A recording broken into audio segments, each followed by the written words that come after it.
Hello there. Of course, at the moment, we can't get past the Prime Minister race. The former Chancellor of the Exchequer scored points in the TV duel between candidates to succeed Johnson. Rishi Sunak is the one, and Secretary of State Liz Truss still leads in the polls, though. So, ex Finance Minister Rishi Sunak was able to convince a clear majority of viewers in the studio in a TV duel over the successor to outgoing British Prime Minister Boris Johnson.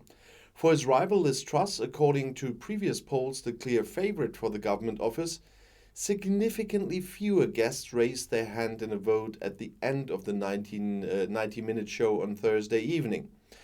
Members of the Conservative Tory party were invited. In the coming weeks, they will be able to vote by letter or online who will move into Downing Street at the beginning of September. Sunak shared the recording of the vote after the broadcast on Twitter, of course.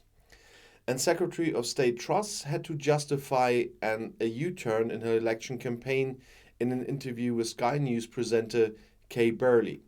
In a press release, Truss said she would reduce wages for workers outside the more affluent areas of London and southern England to better reflect local living conditions. I talked about this before.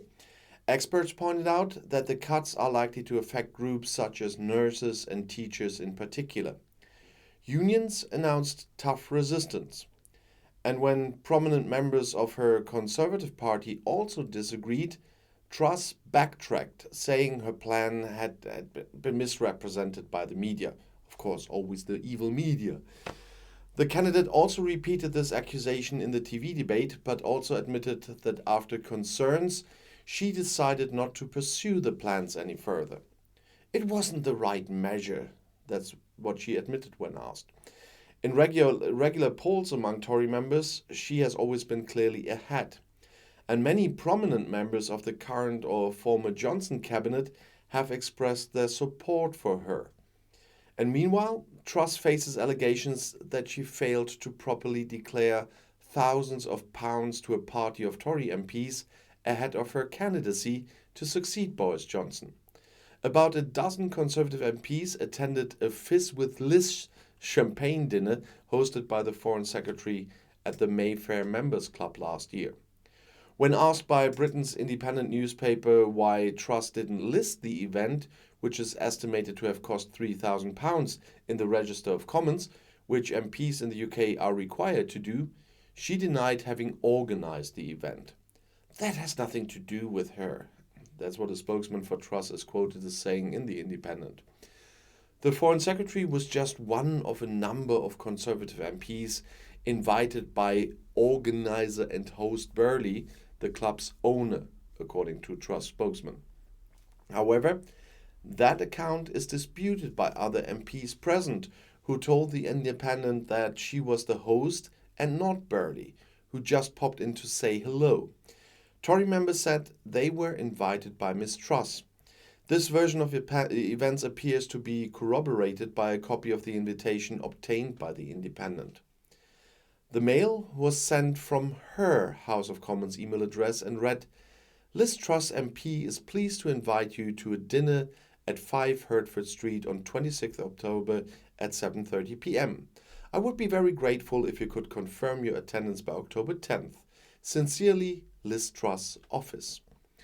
Former Minister David Davis, who supports Liz Truss rival Rishi Sunak, said, We just lost a Prime Minister after he broke the rules and couldn't bring himself to tell the whole truth to the House of Commons.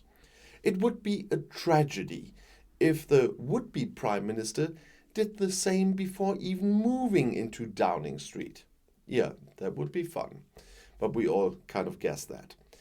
Meanwhile, we are already witnessing Boris Johnson's next scandal. Not all, but many prime ministers nominate people for the upper house at the end of their term. Members of the parliamentary chamber receive titles of nobility and privileges. Boris Johnson, however, attaches his candidates to indecent conditions. The ravages of time have eroded most of the common traditions of the USA and Great Britain. A few, however, have remained from the very old days, including the now questionable practice of awarding officers with a particularly high reputation and even for life. In the United States, this includes the posts on the Supreme Court, for which the US president nominates women and men who only have to be approved by the government's majority. It is personal details that shape the most important decisions in the country for decades. In Britain, it is the House of Lords that is filled in a similar way, which also has significant influence and whose composition the outgoing Prime Minister Boris Johnson is currently tinkering with, in a rather dizzy way which promptly triggers a new, though mini scandal. The Prime Minister, who will be moving out of 10 Downing Street in a few weeks, is currently compiling a list of people he can nominate to the House of Lords by virtue of his office. The House of Lords is the second chamber of British parliamentarism. 794 members sit in it. They watch over the elected members of the House of Commons, but are not elected themselves. Besides a few dozen ecclesiastical lords, most of them are life peers. Once elected to the House of Lords, they remain members there for the rest of their lives. While it's not as if they're going to make sweeping laws, they can have laws revised or delay them. Resignation Honours List is the name on the paper of which future former prime ministers list their candidates for the upper house. Almost 50 names are said to be on Johnson's list. He has already appointed 86 life peers during his tenure, including his brother Joe Johnson, who has since been allowed to call himself Baron Johnson of Marylebone. However, there appears to be a condition to getting the coveted privileged seats. The interested parties, all Conservative Brexit supporters, should sign that they will always vote in favour of the Tory party. Lord William Wallace, a member of the upper house, confirmed this to the German newspaper Süddeutsche Zeitung, and he said that there would be great concern if it went through like this. He and other lords fear that Johnson would influence legislation for a long time in this way. The House of Lords could lose its control function and even waive controversial regulations through. A look at the names on Boris Johnson's list suggests that the soon-to-be ex-Prime Minister wants to reward a few buddies with peerage.